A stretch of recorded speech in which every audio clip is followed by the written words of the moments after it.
بسم اللہ الرحمن الرحیم۔ قابل احترام دینی بھائیو اور عزیزو، بخاری شریف اور مسلم شریف میں ایک حدیث بڑی اہمیت کی حامل ہے۔ میں چاہتا ہوں کہ آج وہ حدیث مبارکہ آپ کے سامنے پیش کروں۔ نبی کریم صلی اللہ علیہ وسلم کا فرمان ہے کہ کبیرہ گناہوں میں سے یہ بات ہے کہ کوئی آدمی اپنے ماں باپ کو گالی دے۔ حضرات صحابہ رضی اللہ عنہم اجمعین نے پوچھا کہ یا رسول اللہ صلی اللہ علیہ وسلم، کوئی آدمی اپنے ماں باپ کو کیسے گالی دے گا؟ تو نبی کریم صلی اللہ علیہ وسلم فرمایا کہ آدمی کسی دوسرے کے ماں باپ کو گالی دے اور وہ جواباً اس کے ماں باپ کو گالی دے،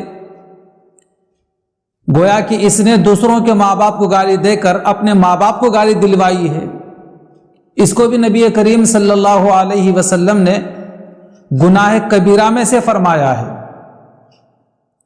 حضرت عبداللہ بن عمرو بن العاص رضی اللہ تعالیٰ سے روایت ہے ان رسول اللہ صلی اللہ علیہ وسلم قال من الکبائر شتم الرجل والدیہ او کما قال النبی صلی اللہ علیہ وسلم۔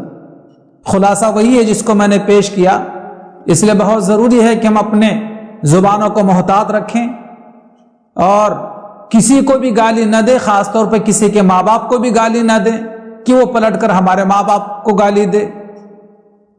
حتیٰ کہ احادیث مبارکہ میں کسی جانور کو گالی دینے سے بھی منع کیا گیا ہے۔ انسان تو انسان، اور انسان ہو کر کسی کے ماں باپ کو گالی دی جائے، یہ کبیرہ گناہوں میں سے ہے۔